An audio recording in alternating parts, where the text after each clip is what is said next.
a common question that must be coming to your mind.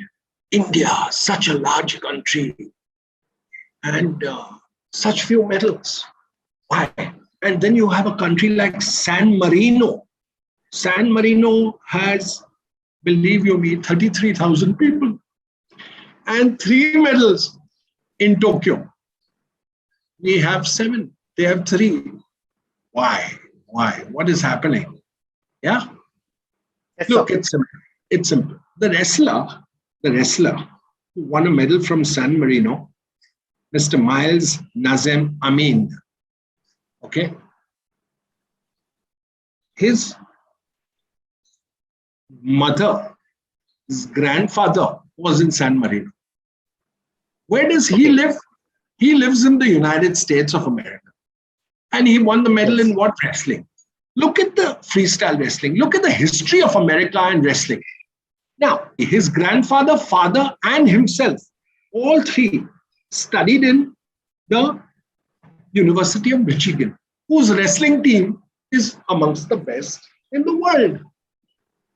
Yes. So that's how a population of 33,000 gets 1 medal. Similarly, the shooters, they train all around the world in Europe, the San Marino shooters. That is how they get their medals. Now, just this morning, I was having a discussion with one of my senior students, and I said, why don't you look at studying physical education in a university in Japan? Yeah.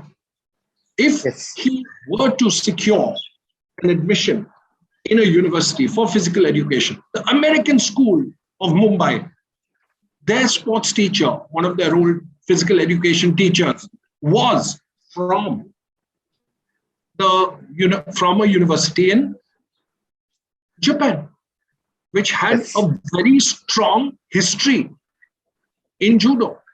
So if my student goes through a little pain, a little bit of research, he's got many medals at the national level.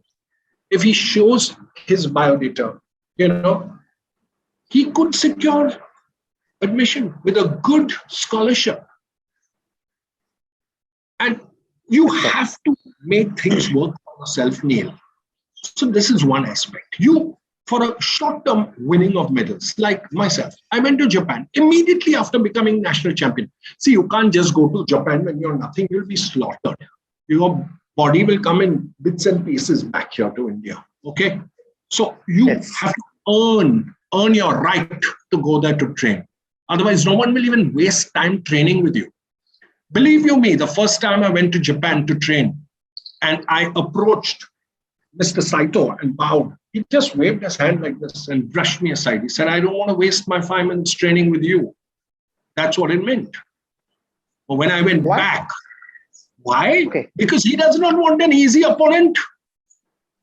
He does not want to waste his time fighting an easy opponent. I may have been national champion of India, but for him, I was just virtually nothing. I'm talking about the first time I went in 1984. And the attitude of many Indian players is, come on, let's spend our 5 minutes fighting with someone who's weaker than me. No, he wants some fight. Otherwise, he'll just brush you aside. He wants a strong opponent. That never happened to me when I went back in 1989.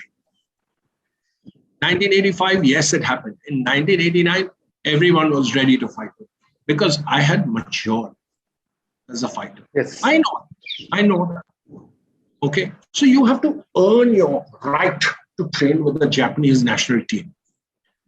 And once they accept you, it is hell. Neel, it is hell. Every step you take to walk to class, every day, you feel, what am I doing here? Why am I here?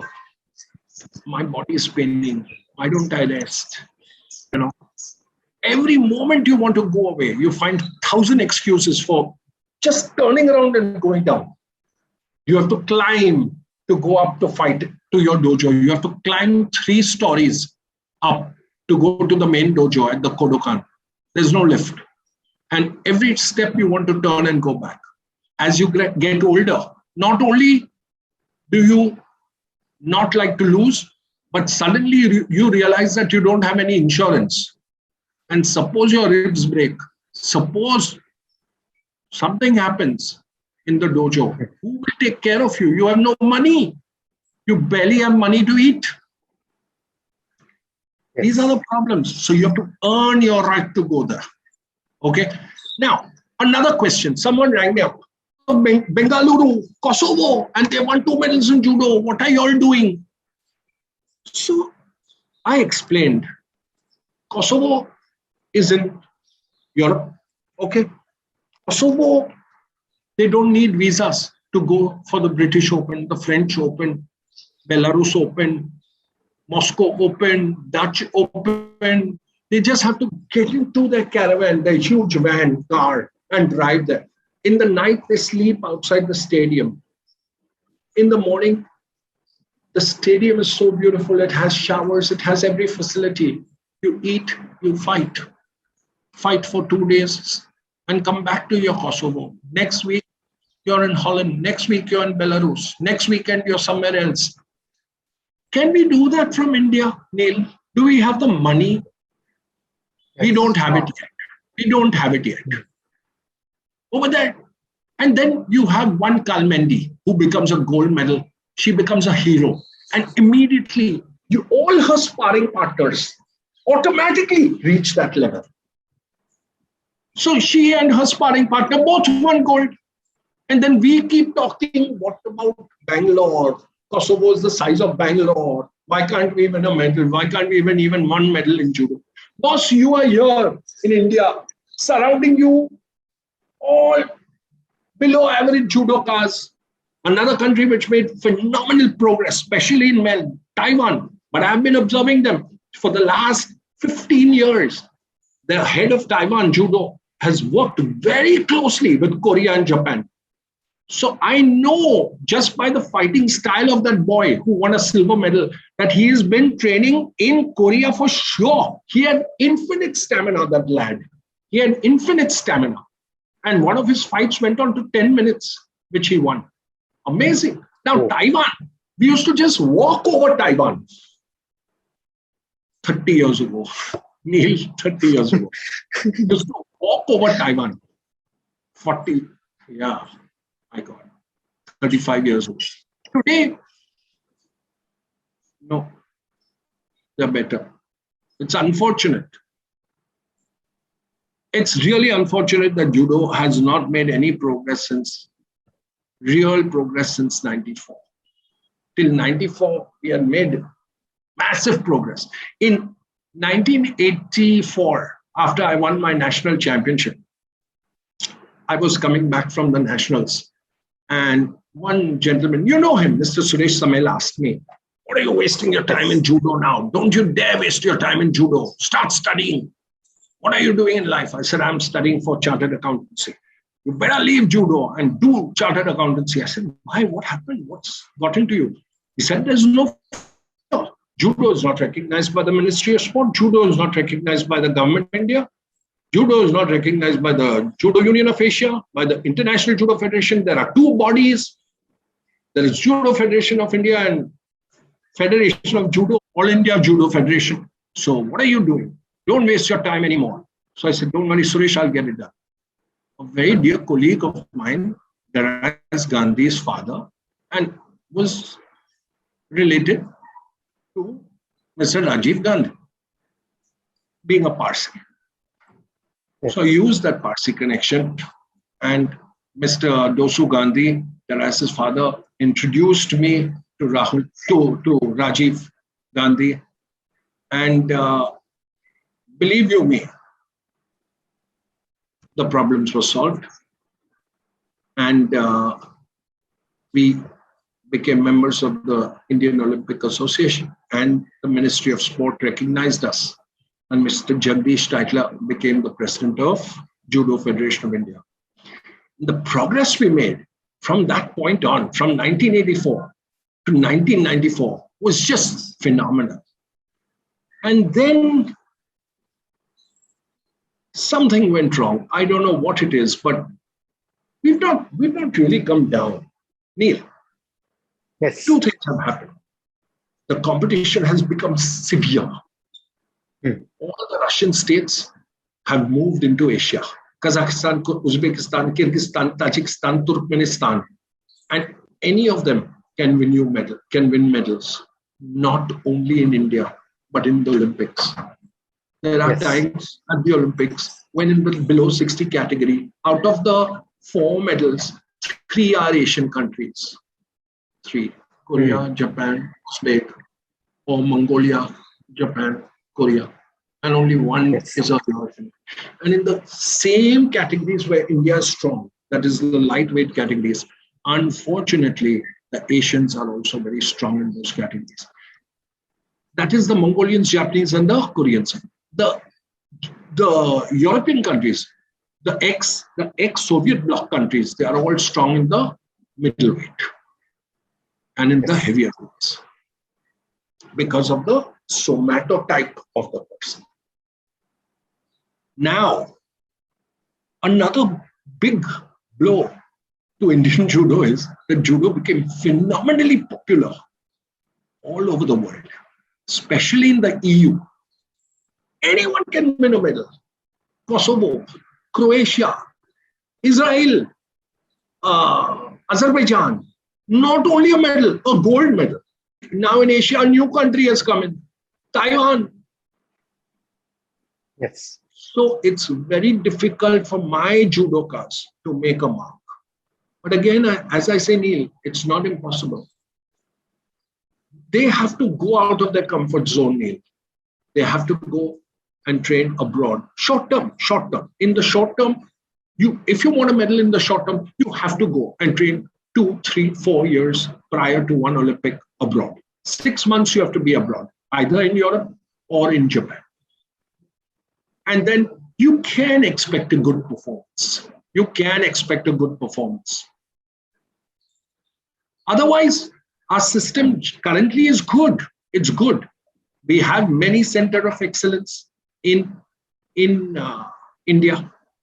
Yeah, we have in Bhopal, we have IIS, who really supports, JSW supports judo.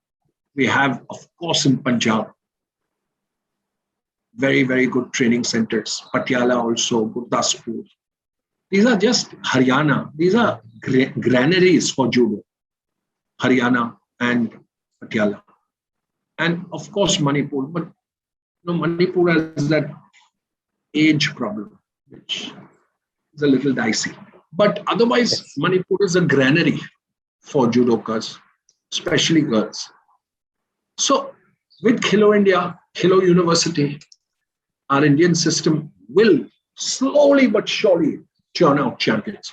But if we want in the short run, just as you had this wrestler from San Marino fighting from his American university, we can have our children in Japanese universities training there, fighting there, becoming a part of them, earning their respect, and then trying to win a medal for our India.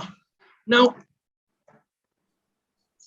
look at Mr. Pulela Gopichand. What an impact this one man made in badminton. I mean, I know that there is a team in badminton and they've done well, but let me give a lot of credit to Pulela. First of all, he was maniacal. Maniacal in the sense that he won't even allow you to talk to on a phone, right? It's my way or the highway. If you want to beat the Chinese, you better behave like the Chinese, right? You can't say that their method is wrong, my method is right, when you're losing every time to them. So if you want to beat them, you behave like them, you learn from them, you emulate them. And he made each and every student of his follow the rigor, the routines, the discipline of that system, which is very harsh. And he got you the results, which is phenomenal. And now, once a superstar is established, hopefully the system will churn it on its own. And so many badminton academies have flourished in the country. Now, you saw Neeraj's phenomenal throw at the Olympics, the confidence with which he came out. But Neeraj has been supported by the Athletic Federation, by JSW, right since he was a junior. And he was a junior medal winner at the World Championships. And you won't believe it. You won't believe it. He just did not qualify for the previous Olympics. Otherwise, the throw he threw in the Junior World Championships would have won him an Olympic medal even then. Not gold, but would have won him an Olympic medal if he would have emulated that throw. So there are ifs and buts. But it's all happening in our country. But a bit slow with the current government giving full support to sport. It's looking better. Today, the beauty is the states have started adopting sport. I just heard from someone that wrestling has been adopted by UP. And you very well know that Orissa has adopted hockey. How do you think we did so well in hockey?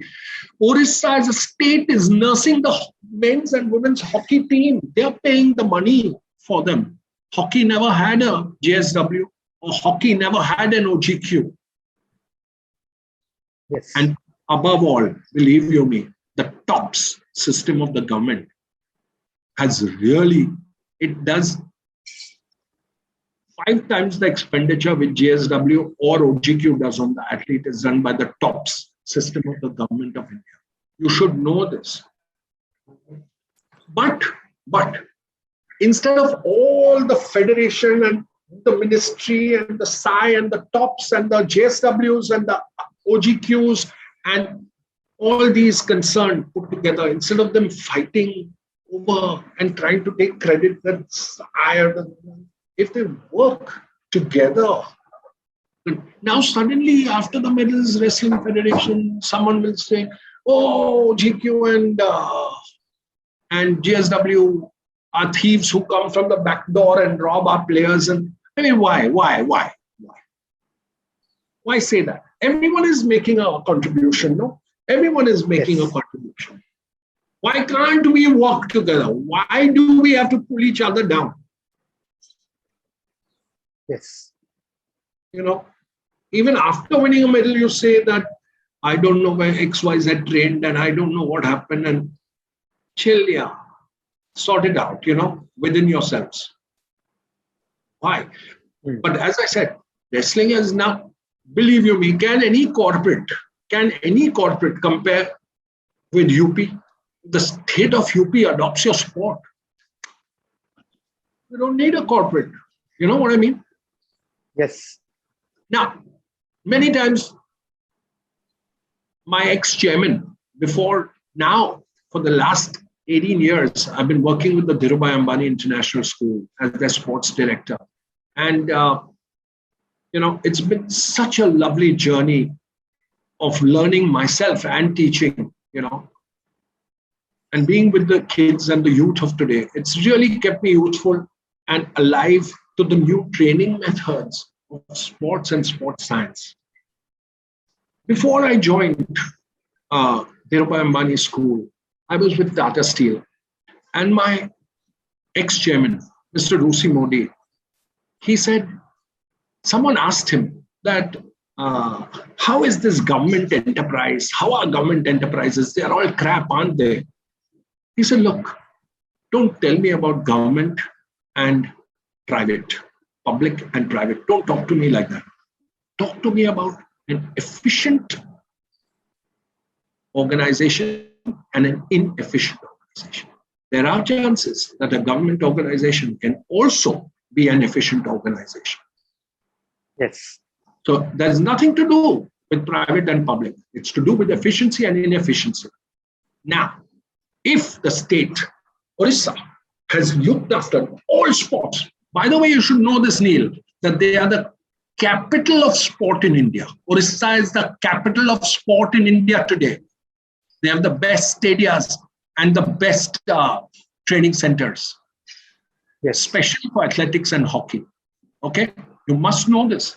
Now, that state, what a difference it's made in our hockey. We were proud with our team, both our teams, one winning and one nearly winning, our girls. It was so amazing to watch. Now, imagine UP taking over wrestling. If efficiently run, these two sports will go to another level altogether. If efficiently run. So I'm very, very positive about sport in India. And I'm hopeful that my judo does get sponsors. Hopefully some state adopts my sport. I know that in the past 20 years, we have not made a lot of ground. And I told you the reasons. The competition, the isolation. As a country, we are isolated.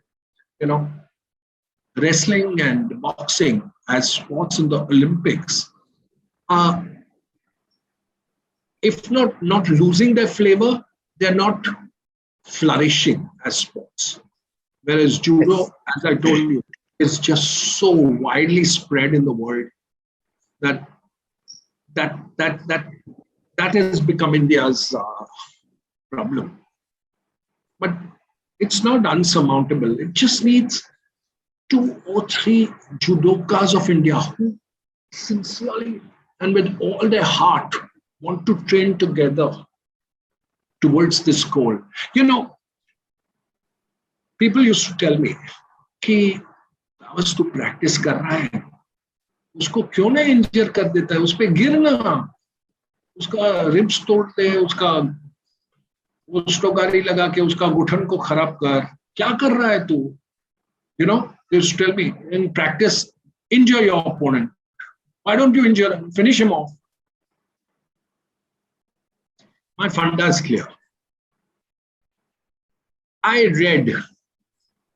read somewhere that one boxer, asked one priest that how can I be a good man when my aim is to beat up someone for my personal glory? How can that make me a good man? So the answer given was that you are not beating anyone. You are doing an art and you are improving yourself in the art. Yes. If in the process, the other person gets injured, that is another issue. But are you doing it purposely? No. You are improving in your art. I am improving. Once I am competing, I'm not going to have pity on you. If I can knock you out, I will knock you out. Because I am a sportsman and I have to do that. That's my job. No compromise. Once the bell rings, no compromise. So at that time, you're not doing a sin. You're not. But if I consciously hurt someone when it's in my power not to, in practice, then I'm doing something wrong. The funda should be clear. Yes. That practice is practice, competition is competition. Randori is randori. Shiai is competition. Randori is free practice. Now, would Bajaj Auto be the world-leading export company? Bajaj Auto is the #1 export company in bikes in the world. Would they have been #1 had they not faced competition from Yamaha, Honda, Suzuki? Never. They would have still been making Lambretta and there would have still been a 7-year waiting list to get your Lambretta scooter in India. So what am I drawing at? If in practice I injure my opponent, I'm reluctant to wish him to improve. I want him to get destroyed and crush him completely. How will I improve, man? Yes. I have to welcome competition. I have to have high-level competition if I myself have to improve. Sometimes I wish that I had not won for 10 years in a row. I wish I had lost. Then I would have not gone only to Japan. I may have gone to Russia. I may have gone to Hungary. I may have gone to Poland. I may have gone to France and learned a different style of judo. Yes. You know what I mean? So you must, yes, as a young judoka, you must embrace competition, benchmark yourself that I am going to overcome this hurdle. And if I can't, then I don't deserve. to be here. Fine, I tried my best. But I have a message for every judoka.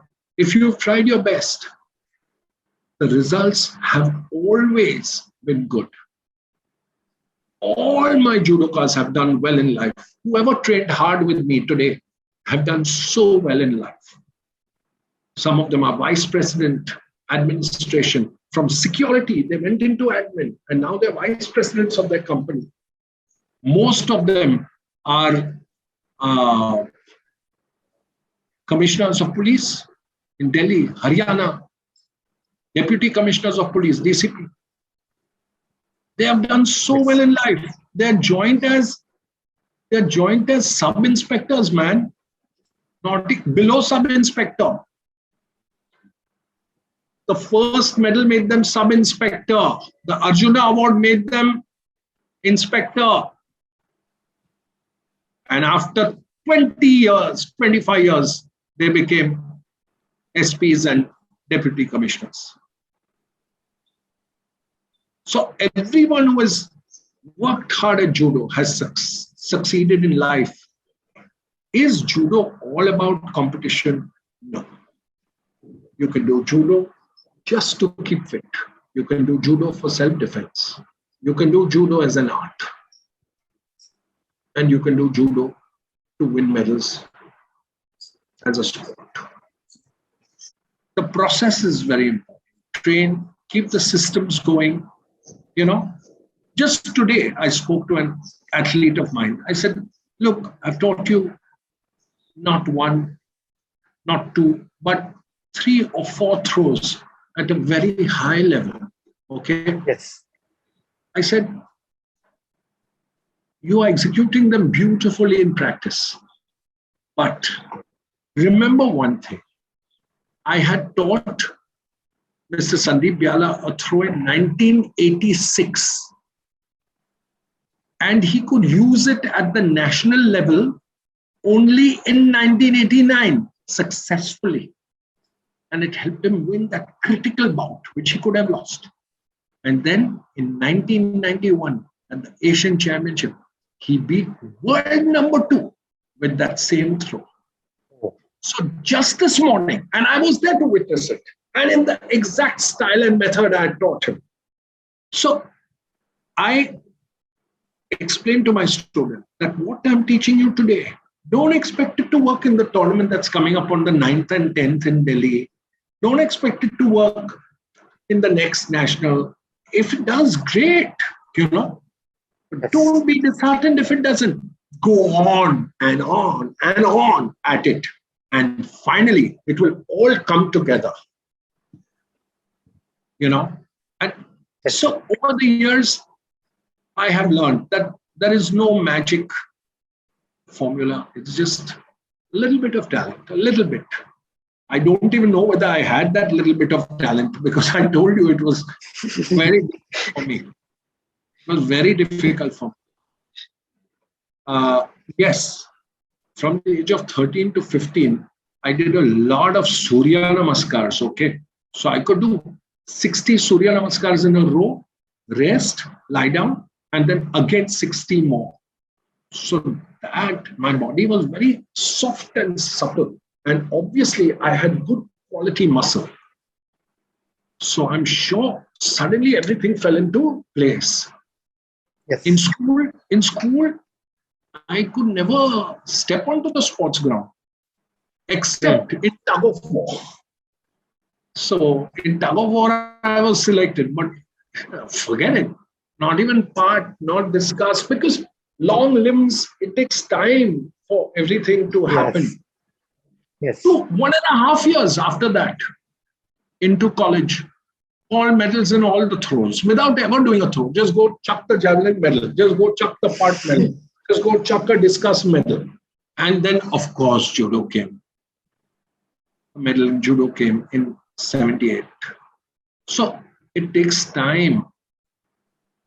And talent, I've seen a lot of kids with tremendous talent just going nowhere. You have to just stick to your task and stick to the process, and results will come. Yes. Also, one Japanese coach of mine told me once that there was a judoka called Mr. Hawa Singh. Now, Hawa Singh was a great fighter, but the day of the competition came, the winner would go to the Asian Games and the loser would go home. So the fight started. Hey, Hajime! Hawa Singh went in and fell down. Japanese coach was stunned. He said, no, stop. You can't do this. Fight again. I saw you falling down on purpose. Fight again. Again, he started. Again, Hawa Singh went in and fell down. Japanese coach went mad. He called me and said, Cawas, ask him what happened. Why is he doing this? I mean, there was a chance of going to the Asian Games. And for a Japanese, my coach himself didn't get a chance because of Seki Nose, one great fighter in his weight class. So he knows the pain of not representing the country. Yes. And this guy got a chance and he's falling down. So I asked Hawa Singh, what happened? Why are you doing this, Hawa Singh? Why are you falling down on purpose? Hawa Singh said, sir, last holiday before last, I was sent to Punjab. The holiday before this, I was sent to Kashmir. And now, in this current holiday, I've been forced to come to this judo camp. I don't want to be here, man. I want to see my family. So I interpreted it to Mizuno Sensei. Mizuno Sensei said, Hawa Singh, are you in Kashmir? Are you at your home? No. Where are you just now? Hawa Singh said, I'm here. She said, Hawa Singh, my only advice to you is, wherever you are at the moment, do your best over there. No, Hawa Singh. Yes. You are here now. Do Yes. your best now, Hawa Singh. But nothing could convince Hawa Singh. He left the camp. I don't blame him. But the lesson I learned is, whatever you're doing in that moment, try to give your best to it. That's what I learned at that moment. Whether you're playing a musical instrument, whether you're writing a letter, whether, whatever you're doing, try and give your best. And that's what I strive to do at my school. We've got phenomenal results, even at school, in physical education, both as a subject and on the sports ground. Mumbai School Sports Association, we've been champion thrice, and in our short history of 16, 17 years. So I look after all the sports, not only judo. Yes. And it's been a great learning. And what I want to tell people is, follow your passion. In 1984, I was desperate for sponsors to go and train at the Kodokan, Japan, after winning my national. So I was knocking on every door, every trust, every philanthropic house at that time. I had a list and I was trying my best to collect money. I needed about 60,000 rupees for 3 months. That included my food, boarding, lodging, clothes, judo dresses, everything. Running shoes. And one of the trusts who helped me was the Tata Trust. So again in 1986, they again helped me with a small contribution for my Asian Games. And then after winning my medal, I went to thank them. I went to thank the Tata Trust. One thing led to another, and I happened to meet Mr. Rusi Modi, who said, why don't you join us at Tata Steel? So I said, I'd love to. And he said, your job, Cawas, will be to do judo for India and for the company. So I said, certainly, I will do that. And someone, he said, you can join the accounts department. Now, someone in the accounts department said that, why Cawas? I would like a chartered accountant. So Mr. Modi just turned around and told him that, look, if I wanted a chartered accountant, I can just look out of my window and call 4 or 5 chartered accountants up. But I'm confident that Cawas will learn on the job, and I want Cawas. And, the confidence he showed in me. There were sportsmen who never came to work, but, I always had certain role models, and one of them was Sunil Gavaskar. And, I said that Mr. Gavaskar would always be at his office at Nirlon in the mornings, and he would be, scoring a double hundred at the Oval and return to India. And the next morning, he would be practicing at his Dadar Union nets. So these are things which really stuck to my mind, that if he could do it, why can't I go to work every morning? So I made it a point from 9:15 to 1:15 was my time at Tata Steel, because how much time do I need to train? Not more than 6 hours a day for sure.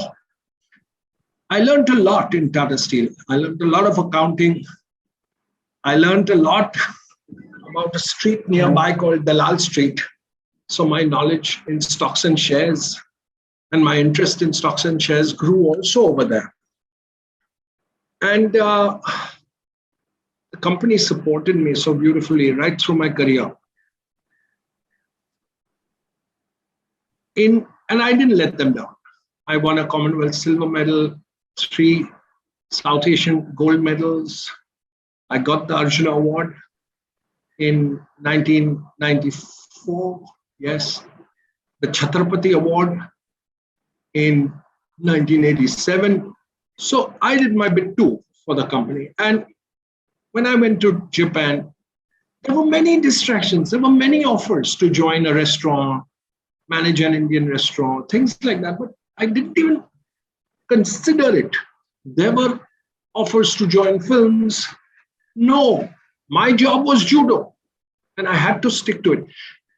Maybe as a lark, I could have, when I look back, maybe I could have tried different things also. But no, my job was judo, and I think I did pretty well, given the circumstances in those days and the opportunities in those days.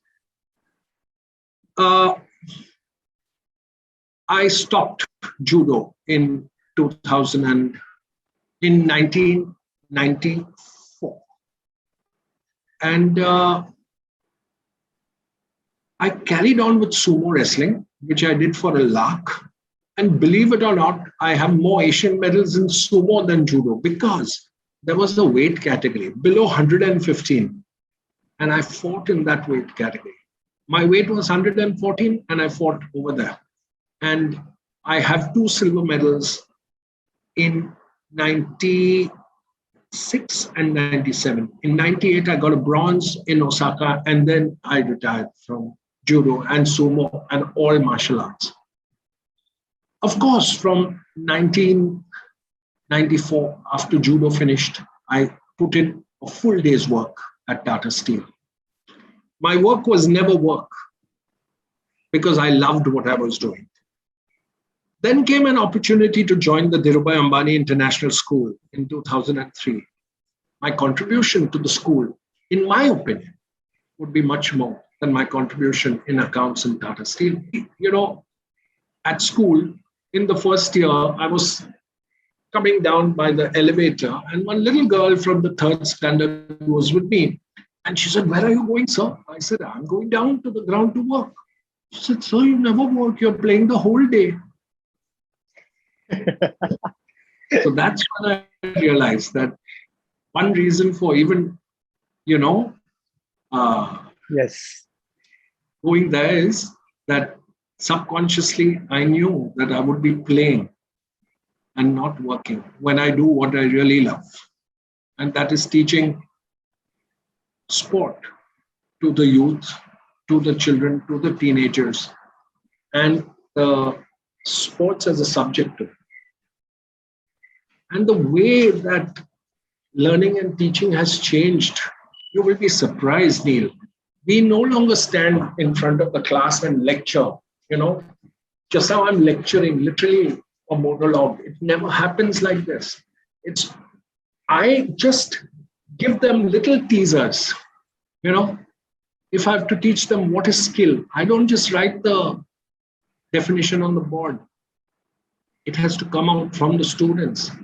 I ask them, what makes X, Y, Z more skillful as a basketball player than ABC? And when they see, when they write those differences on the board, the definition falls into place. When they do their study on the internet, knowledge is available everywhere. So when they do their study on the internet, they come out with it themselves. And the teacher now stays at the back. The students are in the forefront. And I learn so much from the research they do on the topics which I tell them to research on. So the differences they will tell me are that, sir, the number of baskets the basketballer shoots is much more. A good basketballer will shoot about 7 to 9 free throws out of 10. But a novice may throw 3 or 4 out of 10.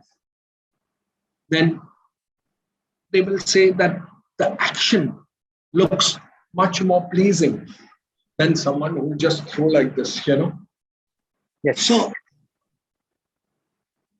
it's a learned ability to bring about a set task with greater frequency and with maximum efficiency. So they will derive, they will come to the definition. I will not teach it to them. I will ask leading questions. I will make them inquirers. I will make them knowledge seekers. I will make them develop strategies for learning and creativity in learning. So everything is evolving. And you have to be a lifelong learner, and you have to encourage them to be lifelong learners. Because in the real world, knowledge is there on this phone. Everything is there. I just ask Google Baba or Wiki Baba or whatever, and I'll get the answer. How you apply that knowledge, how you link it to real world problems, how you solve problems with that knowledge is the key. Yes. So that's it. Thank you so much. Thank you, sir. Bye. Bye, sir.